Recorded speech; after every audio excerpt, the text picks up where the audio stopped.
우리에게 주시는 하나님 말씀 보시겠습니다. 요한계시록 11장 4절에서 6절입니다.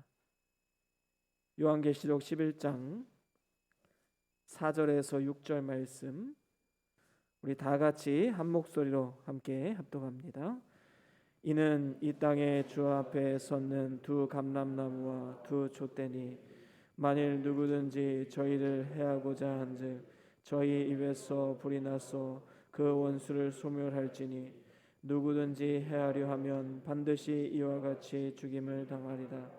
저희가 권세를 가지고 하늘을 닫아 그 예언을 하는 날 동안 비 오지 못하게 하고 또 권세를 가지고 물을 변하여 피 되게 하고 아무 때든지 원하는 대로 여러 가지 재앙으로 땅을 치리로다. 아멘. 목사님 나오시겠습니다.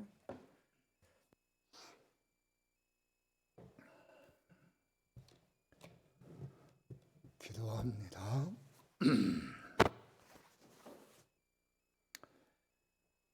주님께서 어려운 때에도 오전에 모임을 갖고 하나님께 영광 돌리며 은혜 받도록 축복하신 것을 감사를 드립니다. 이 시간에도 주님께서 이 말세에 주님 오실 날이 가까워지니 때 꼭 필요한 말씀이 우리에게 임하여 험한 세상, 환난 많은 세상, 또 코로나19로 인하여 힘든 세상을 이길 수 있는 믿음이 있게 하여 주시옵소서. 속히 이 땅에 임한 고통을 거둬주시고 온 세계가 평온하고 하나님의 교회는 온전한 예배와 섬김이 계속될 수 있도록 은혜 베풀어 주옵소서. 하나님의 교회는 그날이 오기까지 하나님께서 우리에게 요구하는 것이 무엇인지 그 뜻을 잘 이해하고 이루어 나갈 수 있도록 축복해 주옵소서. 그를 위하여 교회가 지금 새벽 기도로 하나님 앞에 돌아가는 일을 하고 있사오니 주님께서 모든 기도를 받아주시고 중심을 받아주시사 교회 위에 은혜를 더하여 주옵소서. 또한 기도하는 사람들로 인하여 교회가 아름답게 성장하고 세상이 좀 더 아름다워질 수 있도록 은혜 베풀어 주시옵소서. 이 시간에도 우리에게 임하는 하나님 말씀 증거될 때에 주의 음성을 듣는 축복의 시간이 되게 하여 주시옵소서. 예수님의 이름으로 기도하옵나이다. 아멘.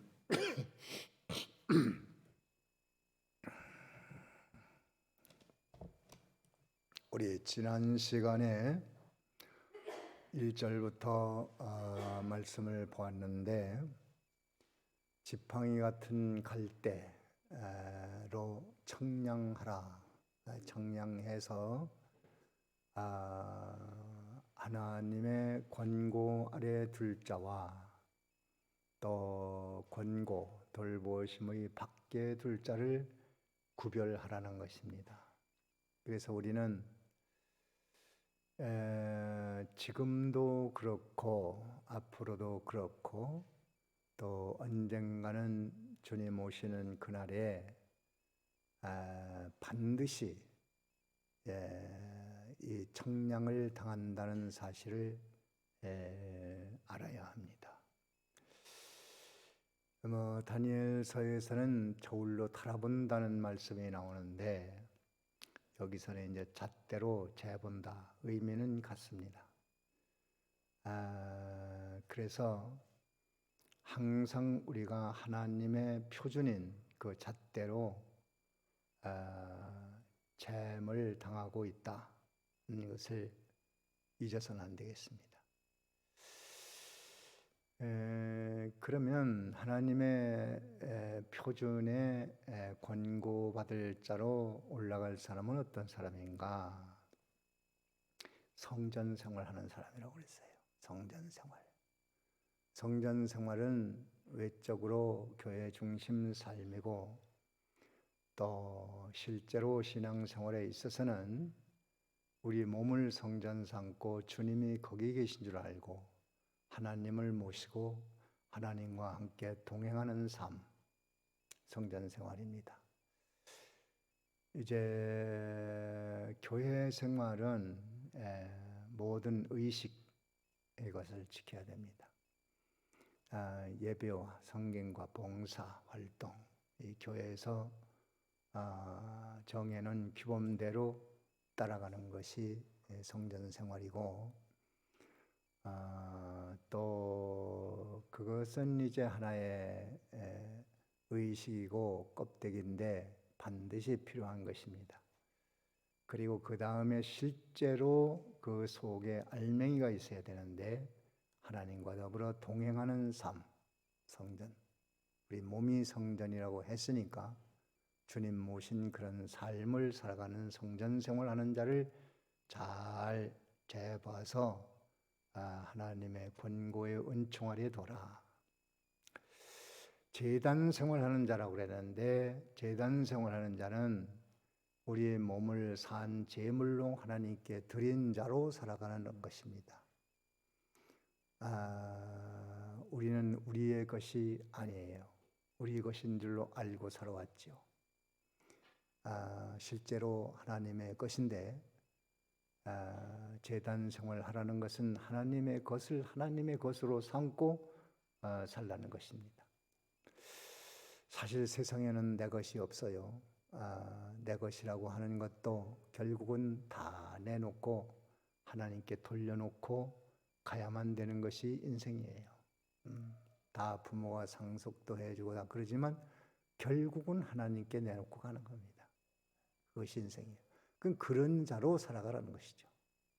우리 몸을 주님 앞에 바쳐놓고 제물된 자는 산제물로 드리라고 했으니까 산제물이 되어가지고 이제 하나님의 의사에 의해서만 움직일 수 있는 자다. 그런 사람이 산제물이에요. 살아있기는 한데 자기 맘대로 사는 게 아니에요. 살아있기는 한데 한 발자국도 다시 자기 맘대로 움직일 수 없다. 산제물이죠. 그 방향으로 가는 거예요. 지금은 온전하지 못하지만 그런 온전한 방향으로 가는 겁니다. 너희 몸을 산제사로 드려라. 살아있지만 내 맘대로 안 하겠다. 주님의 의사대로 뜻대로 명령대로. 이제 신앙생활이 그런 방향으로 가야 돼요. 자기 고집, 자기 주장, 자기 마음, 자기 욕망, 자기 뜻, 자기 계획대로 막 이렇게 해달라고 하고 그거 안 되면 또 막 원망 불평하고 시기 분쟁하고 이게 아니라 신앙생활이라는 것은 하나님 앞에 들여놓고 하나님의 뜻대로 몸은 물론이고 우리의 모든 소유도 또 모든 가정도 그렇습니다.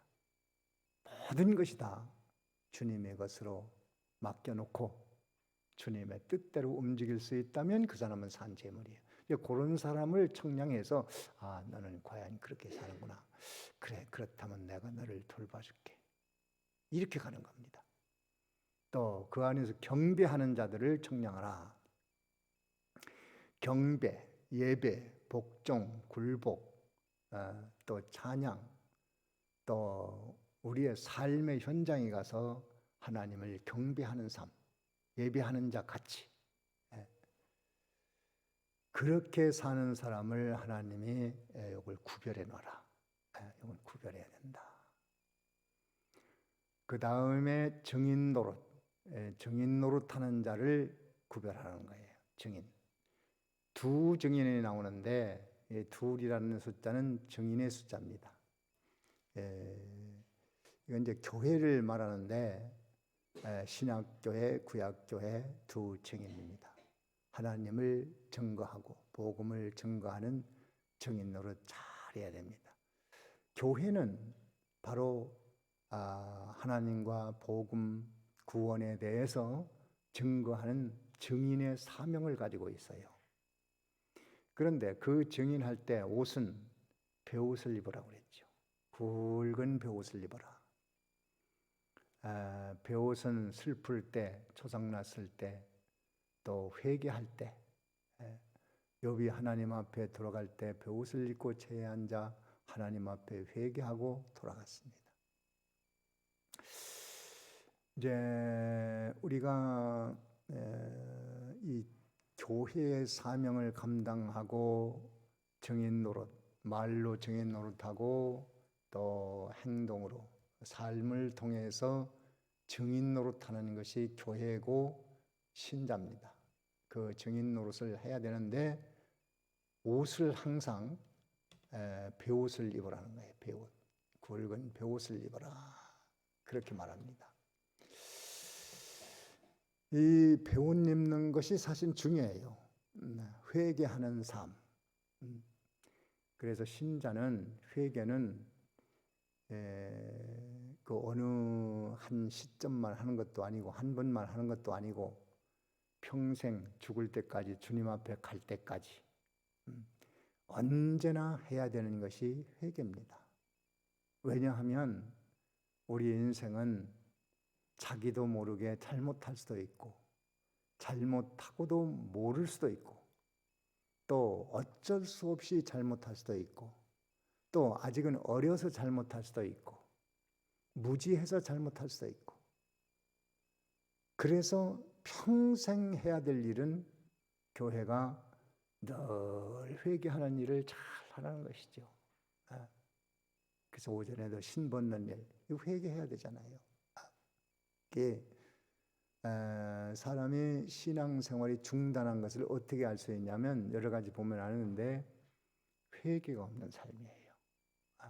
회개. 하나님 앞에 늘 자기 자신을 알면 회개할 것이 너무나도 많은 겁니다. 그 사람이 살아있는 신앙이에요. 아무것도 회개할 것이 없다. 얼굴을 뻔뻔하게 들고 다니는 그런 오만한 사람이 되면 그 신앙생활 안 하는 것이죠. 그래서 은혜를 받으면 회개를 해야 돼요. 뭘 잘못했나? 세상 사람들이 보는 표준에다가 맞추면 회개할 게 없어요. 여러분 뉴스를 보면 아주 못된 사람들 많이 나오잖아요. 그러고 막 사람들이 그 사람을 막 정죄하잖아요. 요즘에도 그 뭐 어떤 이모와 이모부가 뭐 10살 먹은 조카를 그냥 계속 학대한 거 재판하는 거 그거 나오대요. 근데 좀 해선 안 될 짓을 하는 거죠. 모질게 매를 때리고 옷을 벗겨놓고 막 망신을 주고 막 개똥을 먹으라고 하고 막 물에다 넣었다 뺐다 물고문하다가 마침내 죽이고 그러고도 뭐 아주 뻔뻔하고 아무렇지 않아. 나 죽일 마음은 없었다. 뭐 이렇게 하고. 그럼 많은 사람들이 막 소름 끼치죠. 그래. 그리고 막 그 다음에 정죄를 합니다. 근데 그 사람은 그렇게 해서 참 나쁜 짓을 했지만 보는 사람들은 다 의인이 돼가지고 정죄를 하고 욕하고 그러니까 그 사람은 나쁜 짓 했지만 보는 사람들은 남을 판단하고 정죄하는 죄를 짓고 있는 거예요. 무서운데 그 미움이 살인이라고 했잖아요. 회개를 해야 되죠. 흔히 그렇게 하잖아요, 다. 근데 신앙생활 하는 사람은 그것이 죄라는 것을 알아야 돼요.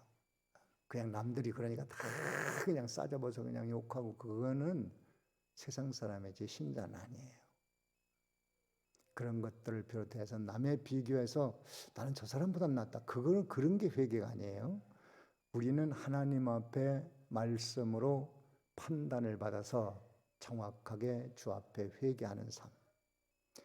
근데 회개할수록 은혜가 더욱 넘치고 하나님의 권고가 따른다는 거예요. 그래서 회개해야 돼요. 회개할 때 우리는 하나님 앞에 나가서 하나님 제가 잘못했어요. 용서하세요. 불쌍히 여기세요. 또 아니 이렇게 안 하게 해주세요. 막 회개를 합니다. 그거 잘 해요.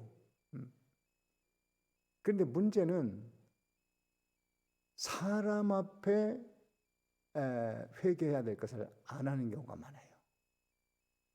그거 대단히 어려운 거예요. 사실. 부부간에도 부부싸움하면 하나님 앞에 회개하잖아요. 내가 잘못했어요. 근데 상대방에게 잘못했다고 안 합니다. 그 왜 그렇다고요? 나 잘났다.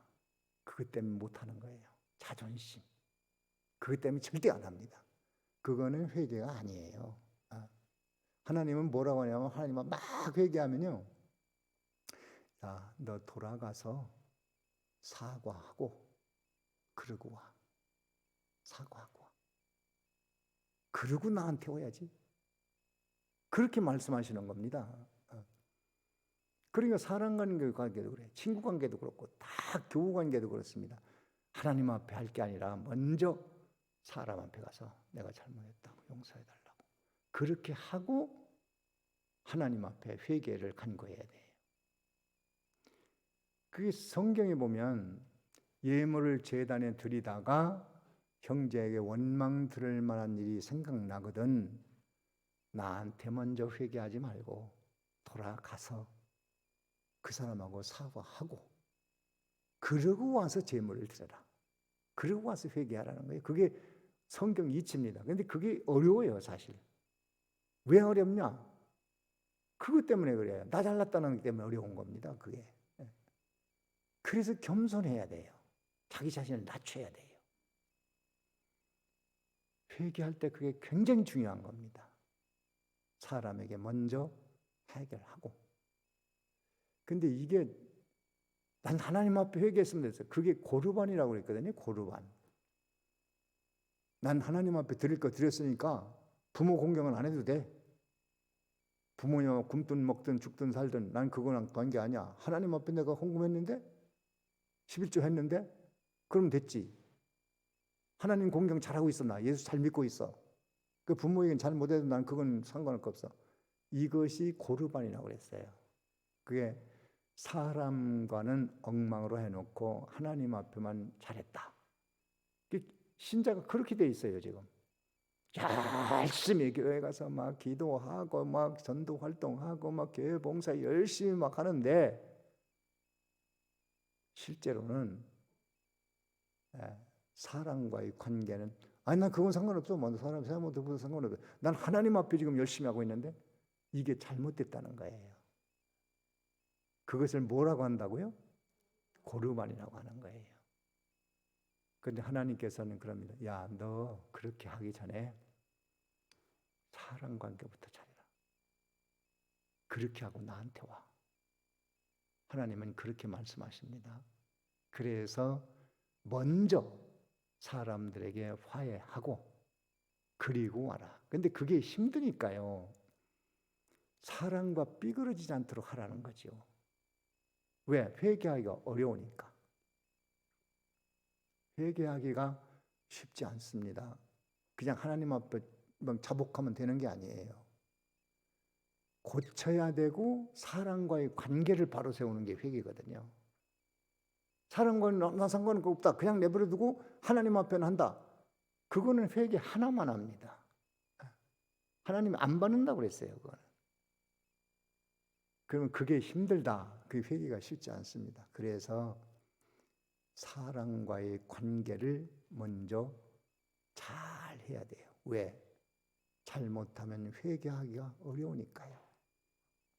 엄청난 에너지가 소비되고 힘든 과정을 거쳐서 또 바로 세워야 되니까 그것이 어려우니까 부부간에도 될 수 있으면 싸움을 안 하는 게 좋고 성도 간에도 싸움을 안 하는 게 좋고 형제 간에도 이웃 간에도 사람과의 관계도 직장에서도 사람과 삐그러지면 하나님과 삐그러진다. 그걸 원칙으로 알고 있어야 돼요.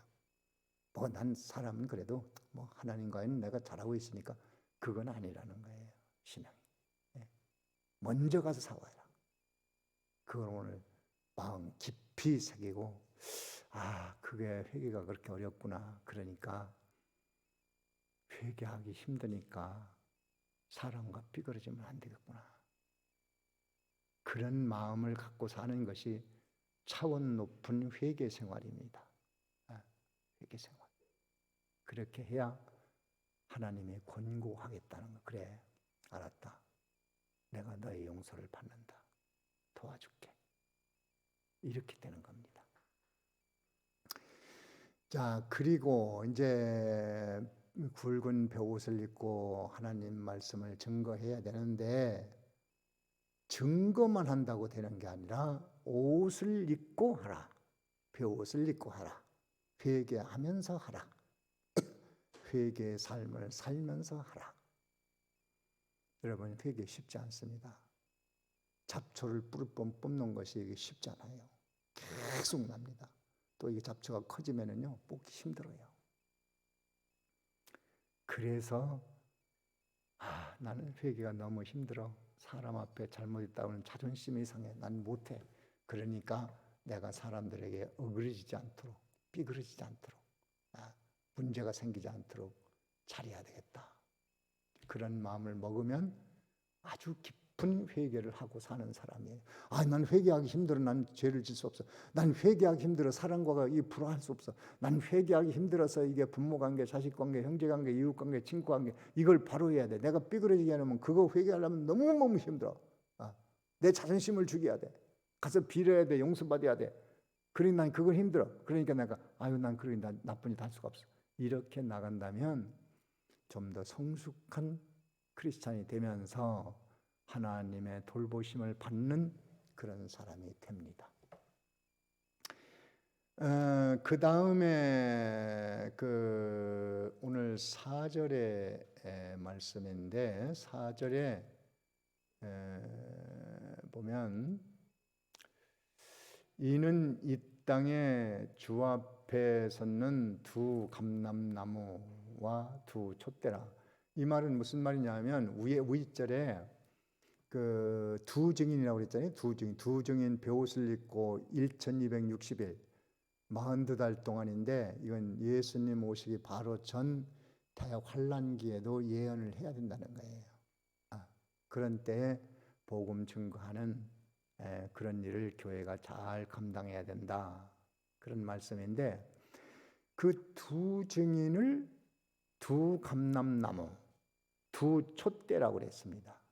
그래서 두 증인, 두 감람나무, 두 촛대는 모두 교회, 성도를 말합니다. 왜 둘이라고 했느냐? 그러면 구약교회, 신약교회 요 둘이 합해서 하나님의 증인 노릇하는 것이 교회다. 그러면 뭐들을 증인이라고 나눠놓고 감람나무로 나눴고 촛대로 나누느냐?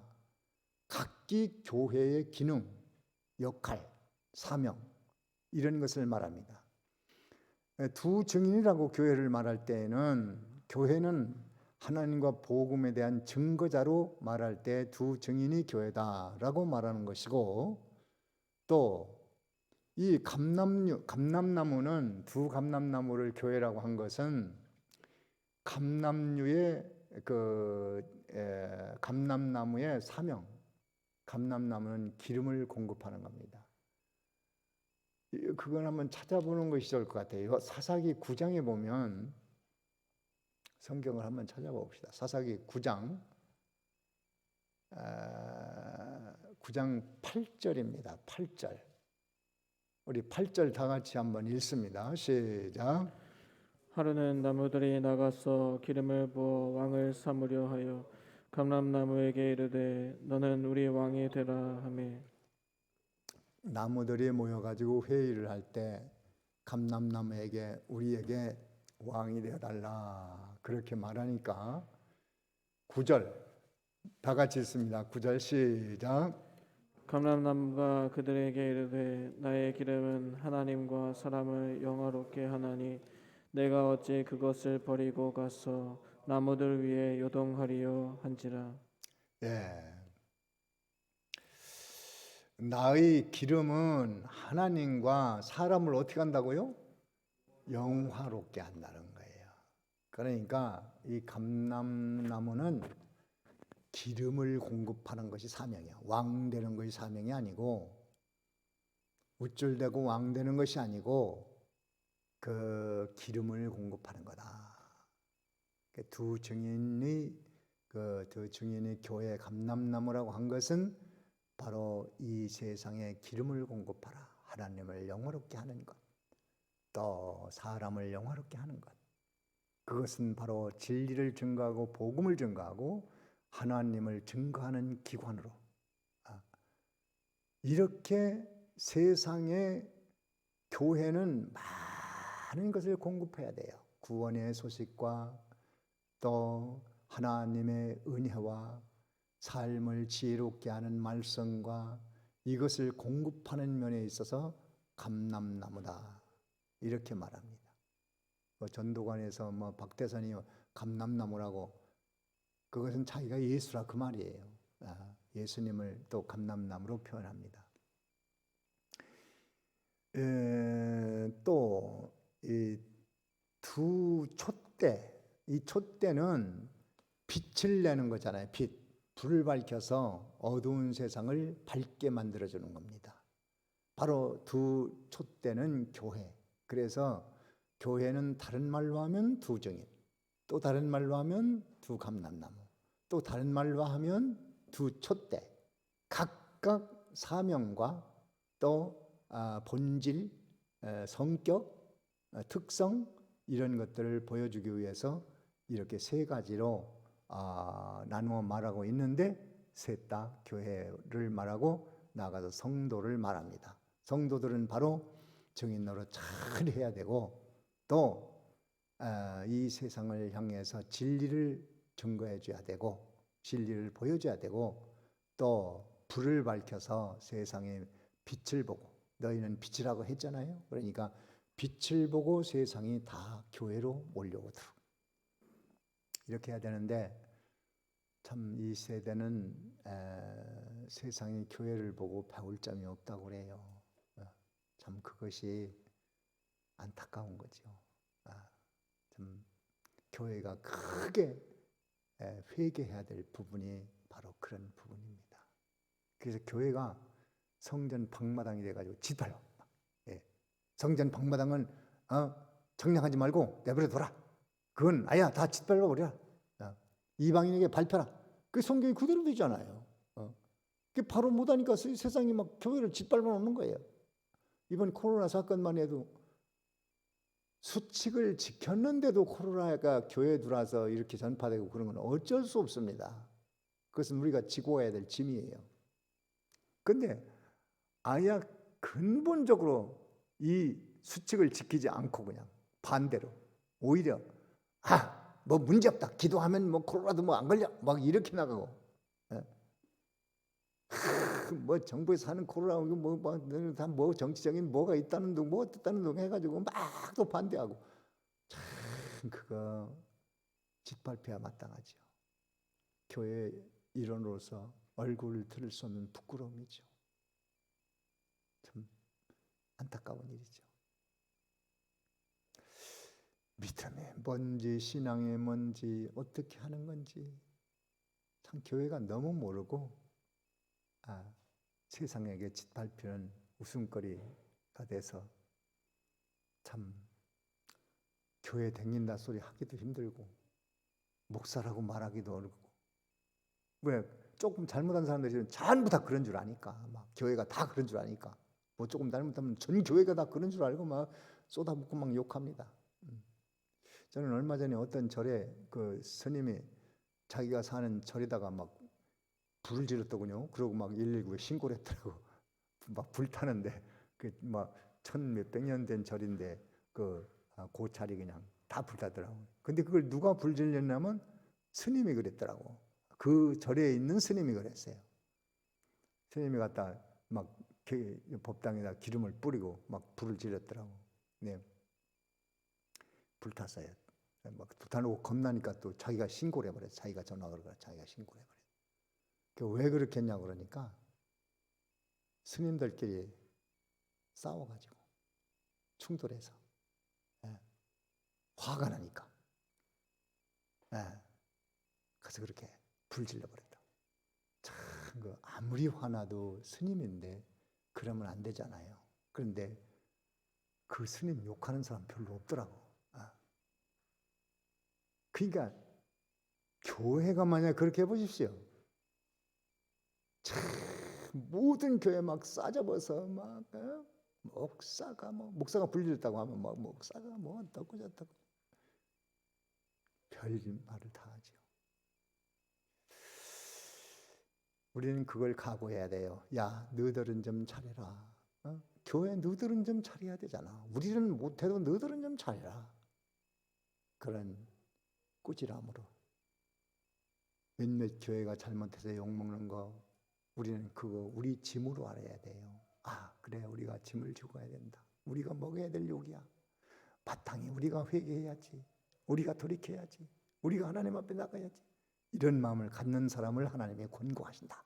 돌봐준다. 그렇게 말하는 것입니다. 자, 그러면 이렇게 성전, 제단, 경배, 증인 노릇 잘 하면 어떻게 된다고 하는가? 제가 봐서 권고하라고 그랬는데 권고 내용이 많이 있겠지만 오늘 본문 내용으로 보면 자, 5절 다시 한번 다시 한번 읽어봅니다. 5절 다 같이 씁니다. 시작. 만일 누구든지 저희를 해하고자 한즉 저희 입에서 불이 나서 그 원수를 소멸할지니 누구든지 해하려 하면 반드시 이와 같이 죽임을 당하리라. 예. 이제 누구든지 이렇게 성전, 제단, 경배, 증인 노릇, 기름 공급하고 촛대 노릇하는 교회, 하는 성도는 해하지 말아라. 그 사람 해하면 내가 원수 갚을 거야. 내가 그를 진멸해버리겠다. 참 멋진 얘기 아닙니까? 그냥 나는 가만히 있어 그냥. 가만히 있어도 성전 생활만 했고 제단 생활, 경배하는 생활, 증인 노릇, 기도 뭐 감람나무 노릇, 촛대 불 밝히는 요것만 잘했는데 그거 반대하는 사람들은 하나님이 다 쓸어버린단 말이에요. 계란으로 바위 치는 거예요. 바위 치는 거예요. 세상에 비방하고 욕하고 참 불행한 겁니다. 교회가 조금 잘못했다고 해서 모든 교회를 다 쓸어서 그냥 욕하고 모든 목사를 다 욕하고 막 교회를 다 몹쓸 교회를 막 비방하고 이것은 오히려 신천지가 잘못한 것도 교회가 그런 줄 알더군요. 사람들이 교회가 뭐 그래. 그래서 이제 변명하죠. 그거는 교회가 아니고 그 사이비 집단입니다. 그렇게 말해도 뭐 신천지 뭐 기독교 교회라고 뭐 그러지 않냐고 막. 근데 그런 소리를 들었어요. 그래서 내가 한참 설명해 줬어요. 그 사람한테. 그거는 이건 빗나간 교회고 다 그 공장에서 물건이 나와도 불량품이 있듯이 기독교가 확산되다 보니까 이 불량품이 나와서 그 불량품이라고 열심히 설명을 해줬어도 잘 이해가 안 되는 거예요. 세상 사람들은 다 교회인 줄 알고 그러죠.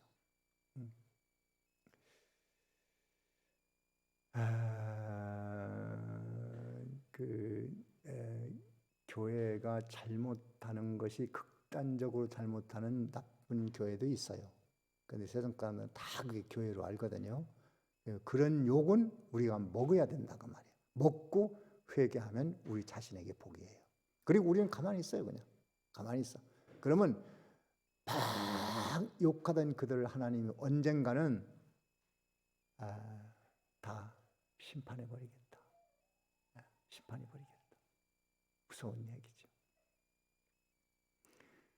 그래서 우리는 교회를 잘 돕는 일을 평생 해야 되고 교역자 돕는 일을 잘 해야 되고 어떻게든지 해를 주면 그것이 자신과 자신 후손, 가족들에게 좋지 않은 결과를 가져옵니다.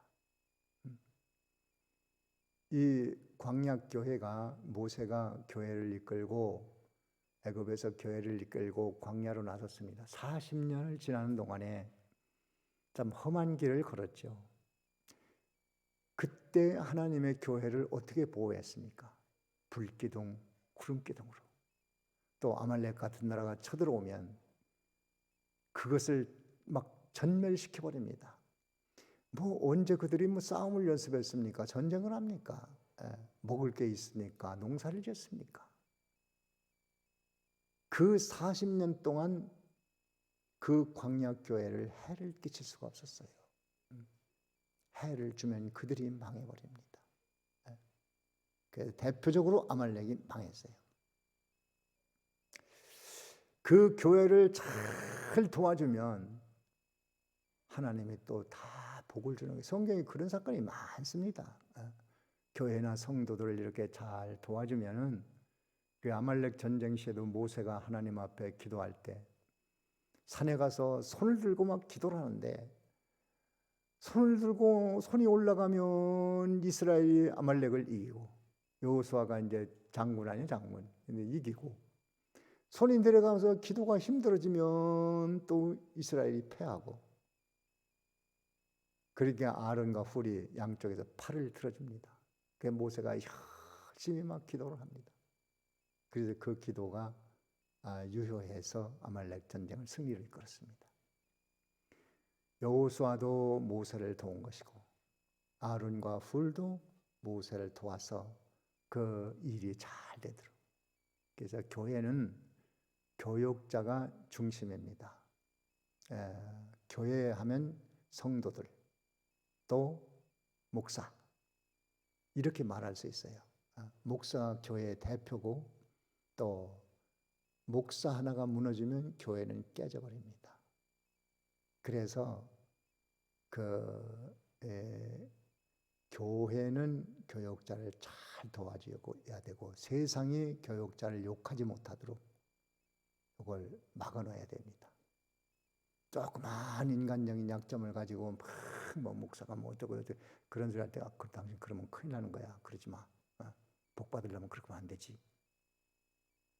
왜 그러냐면 교육자를 공격하는 것이 사단이거든요. 왜? 교육자를 공격하면 교회가 무너져 버려요. 그것이 거짓이든지 아니든지 작은 일을 크게 하든지 어떤 일이든지 하여튼 교육자에게 욕이 들어가면 교회는 무너지고 복음은 무너지게 돼 있어요. 그래서 그걸 차단해서 그 전에 그런 말씀도 많이 가르쳤어요. 교회는 교육자를 위해서 대신 욕먹어주는 사람이 있어야 된다. 교인들은 교육자의 대변자다. 다 오랫동안 성경 공부한 사람은 다 아실 거예요. 대신 욕먹어줘야 할 텐데 오히려 대신 욕먹기는 그냥 욕하는 사람도 있어요. 그거 안 되잖아요. 그러니까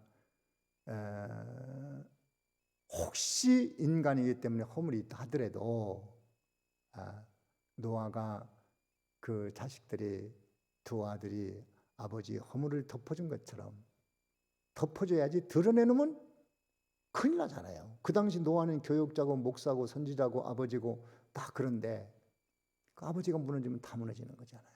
실제로 그렇잖아요. 그러니까 그 셈과 야벳은 그것을 알기 때문에 아이고 이거 아버지 허물은 이거 덮어줘야 한다. 이거 이렇게 우리 부인들 자식들 손자들이 알면 이건 안 돼. 이거 덮어줘야 돼. 근데 함은 뭐냐면 뭐 내가 거짓말했어 사실이야. 아버지 실수한 거 사실이지 뭐 내가 거짓말했어? 나는 정의를 한다고? 나는 거짓말 못해? 있는 그대로 말하는 사람이야? 아주 이렇게 나갑니다. 결국은 그것이 저주로 남더라는 것입니다. 그래서 우리는 교회, 교역자, 나아가서 성도에게 손해주는 일은 절대로 안 해야 됩니다. 그거는 회개를 해도 쉽기 어려워요. 왜? 이미 일그러진 것이 있기 때문에 그거는 바로 세울 수가 없어요. 그래서 상가 조심하는 수밖에 없어요. 우리가 일생 사는 동안 좋은 일 합시다. 좋은 일은 하나님의 교회를 잘 돕고 성도를 돕고 나가서 교육자를 잘 도와주면 그것이 큰 복으로 남아요. 그 성경에 그런 거 많아요. 예. 수냄 여인은 노인 뭐 별 볼 일 없는 선지자 이제 뭐 다 한 선지자를 자기 집에다가 남편을 설득시켜서 방을 하나 만들고 침상도 만들고 촛대도 만들어 놓고 음식을 정성껏 마련해서 그걸 대접하고 그래서 그 가정이 복을 받았어. 구약에 복 받은 것은 껍데기로 실제로 신령한 복을 받는다는 모형으로 보여준 것입니다. 그래 그 집 자식이 없으니까 그럼 자식 하나 주겠다. 뭐 지금도 뭐 복 받으려면 자식 하나 주는 거 그런 것은 아니고 신령한 복을 모형으로 그렇게 보여준 거지요. 그 여인은 그거 받으려고 하지 않았어요. 그냥 하나님 앞에 섬겼어요. 그 아들 낳겠다고 그러니까 아이고 나를 속이지 마세요. 나 그런 거 원치 않습니다. 나는 그저 내 백성으로 있는 그것으로 만족합니다. 전부 뭐 복 받으려고 한 게 아니에요. 믿음 때문에 했지만 복을 줬는데 그 좋은 일로 인해서 교회를 선지자를 돕는 건 교회를 돕는 거거든. 교회 잘 들어간 거거든. 그게 복 받았어요. 근데 그 동네 아이들은 아마 엘리사가 나처럼 대머리였던가 봐요. 그래 대머리다 대머리 간다 대머리 간다 그랬다가 30명의 어린아이들이 곰에 물려서 죽었어요. 그것도 모형 계시입니다. 하나님의 구원운동에 대해서 해를 끼치지 말라는 거예요. 특별히 교역자에 대한 건 더 그렇습니다. 그것은 덮어준 사람이 복을 받고 가려준 사람이 복을 받고 우리 모두가 허물이 있기 때문에 그렇습니다. 또 우리 교회뿐만이 아니라 다른 교회도 마찬가지예요. 교역자의 욕이 들어가는 것은 입을 막아버리세요. 그러니까 뭐, 당신 잘 알지도 못하면서 그 남의 교회 목사는 그렇게 욕하면 안 되는 거야. 하지 마. 그건 큰일 나는 거야. 조심해. 예. 세상에 소문 듣고 남을 판단하는 것처럼 어리석고 미련한 게 없습니다. 예. 그런 일도 많이 사단의 역사는 얼마나 교묘한지 몰라요. 막 교역자나 무너지면 그 교회가 무너지니까요. 다른 교회 교역자도 마찬가지고 다른 교회 잘못한 일로 인해서 욕을 누가 하더라도 그 교회가 그랬단 말이 그러지 말고 이거 뭐 교회가 그렇게 욕먹는 것은 안 되겠다 해서 뭐 우리가 사실 내용도 잘 모르면서 함부로 말할 수 없잖아. 뭐 그다음에 교회에 대해서 그렇게 얘기할 필요 없다고 이렇게 입을 막아버리는 자는 복을 받아요. 같이 막 이렇게 해버리면은 그 별망을처럼 한 배 타는 거죠. 어쩔 수 없습니다. 성도를 잘 도와주고 다윗이 아들에게 쫓겨나서 피난 갈 때 참 기가 막힌 일 아닙니까? 아들하고 싸울 수 없으니까 차라리 아버지가 피하는 거죠. 시므이라는 사람이 나타나서 꼴 좋게 됐다. 뭐 너 왕이라고 하더니 사울 물리치고 네가 왕 됐지? 거 봐. 꼴 좋다. 티끌을 날리면서 막 저주합니다.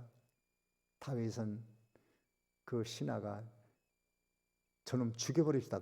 한 번 치면 죽습니다. 두 번 칠 것도 없어요. 그러니 다윗은 그냥 둬라. 그 사람이 그러는 게 아니고 지금 하나님이 그러는 거야. 하나님의 내가 잘못한 것이 있기 때문에 이런 일이 일어나는 거니까 내가 하나님 앞에 회개하면 됐지. 그 사람은 무슨 죄가 있냐. 참 다윗이 대단한 사람이에요. 그거 보면 가자, 그냥 가자. 그리고 쭉 가다 보니까요, 그렇게 저주하는 사람이 있는 게 아니고 바르실레라는 사람이 아주 부자예요. 오늘날로 말하면 막 재벌이에요, 재벌. 이 사람이 다윗이 이렇게 맨발로 쫓겨난다는 소리를 들으니까 마음이 아픈 거예요. 그래서 먹을 음식, 꿀과 버터와 양식과 또 잠잘 때 쓰라고 침상, 뭐 이불, 또 모든 것을 다 준비해가지고 탁 가서 다윗을 영접하고 아유 얼마나 고생하십니까? 이거 드시고 위로 받으시고 또 저녁에 주무실 때는 여기 침상을 가져왔으니까 평안히 주무시고 이렇게 하시라고. 그러니 다윗이 눈물이 안 나겠어요? 그래 고맙다. 내가 이 은혜를 잊지 아니하마. 그래서 얼마 후에 왕정 복귀를 할 때 바르실레 보고 예루살렘으로 같이 가자. 내가 너에게 입은 은혜가 너무 크니까 내가 그 은혜를 좀 보답을 해야 되겠다. 왕궁으로 가자. 그러니까 바르실레가 아이고 말씀은 고맙지만 저는 거절하겠습니다. 내가 뭐 그 나이가 80인데 지금 왕과 함께 가서 무슨 영화를 누리겠으며 제가 그런 걸 바라고 한 것이 아닙니다. 이렇게 하고 안 갔어요. 참 그거 성경에 그런 사건이 기록되어 있으니까 이 사람이 하나님 앞에 얼마나 그 지팡이 같은 갈대로 재보니까 그래 바르실레 너 참 대단하다. 내가 영원히 보상해 줄게. 영원히 도와줄게. 너 지금도 그러게. 지금도. 야 바르실리야, 너 오늘 뭐 부족한 거 없냐? 뭐 부족한 거 있으면 말해. 내가 다 도와줄게. 참 멋진 사람이 된 거 아니에요? 그런 사람이 됩시다. 그런 사람. 참 복받은 사람. 시므이는 저주했다가 야중에 또 왕정 복귀할 때 또 나와가지고 제가 잘못했어요. 용서하세요. 제발 살려주세요. 뭐 이렇게 하니까 다윗이 그래 알았어 가. 그렇게 용서했어요. 용서하고 야중에 솔로몬에게 유언할 때 시므이 얘기를 한 거예요. 야 솔로몬, 너는 참 지혜로운 사람이니까 시므이 그 사람의 한 행위에 대해서 잊지 말아라. 다윗이 그렇게 말을 했어요. 다윗에게 회개하니까 용서는 했지만 그러나 그 사람을 행위를 잊지는 말아라. 솔로몬이 그걸 마음에 꼭 담고 있다가 야중에 시므이에게 불러가지고 뭐라고 했냐면 다윗 솔로몬이 왕 됐을 때 시므이야, 너 우리 아버지 부친 왕 됐을 때 이러이러한 했잖아. 그러니까 다윗이 용서했으니까 나도 너를 죽이지는 않을게. 그런데 한 가지 너에게 꼭 해야 될 일이 있어. 앞으로 네가 활동할 수 있는 범위를 정해놓을 테니까 그 지역은 벗어나지 마라. 만약에 대전 사람이라면 대전을 벗어나지는 말아라. 그렇게 했거든요. 그러니까 시므이가 그렇게 하겠다고 그랬어요. 근데 야중에 소식을 들으니까 시므이가 그 지역을 벗어나 딴 데 가서 무슨 일을 한다는 거예요. 그래서 그래? 그럼 잡아와라. 잡아다 즉시 처형해 버렸습니다. 참 말로가 그렇게 되더라 그 말이에요. 그러니까 우리가 남은 생애에 하나님의 교회, 복음, 성도 나가서 교육자에게 좋은 일 하십시오. 그것이 장래를 위해서 좋은 터를 쌓는 겁니다. 만약에 그렇게 안 하면 내가 그들을 진멸하겠다는 거예요. 원수 갖겠다는 것이. 우리는 하나님이 원수를 갚아줄 수 있는 바위돌이 되는 게 중요해요. 그런 서 있으면은 가만히 있어도 원수는 내버려도 그래도 스스로 망합니다. 우리 6절 읽어봅니다. 6절 다 같이 읽습니다. 시작. 저희가 권세를 가지고 하늘을 닫아 그 예언을 하는 날 동안 비 오지 못하게 하고 또 권세를 가지고 물을 변하여 피 되게 하고 아무 때든지 원하는 대로 여러 가지 재앙으로 땅을 치리로다. 그 증인들은 예언을 하는데 물이 변하여 피 되게 하고 아무 때든지 그 증거한 대로 다 이루어지도록 하겠다. 그 말은 교회가 또 성도들이 하나님 말씀, 교육자가 하나님 말씀 증거하면 그대로 된다. 예수 안 믿으면 지옥 간다. 그대로 된다는 거예요. 예수 믿으면 구원받는다. 그대로 된다는 거예요. 하나님의 교회를 도와주면 내가 그것을 다 갚아주겠다. 그대로 한다는 거예요. 하나님의 교회의 교육자의 복음에 해를 주면 내가 거기에 대해 반드시 보응하겠다. 참 무서운 말씀이잖아요. 땅에서 매면 하늘에서도 매고 땅에서 불면 하늘에서도 풀린다.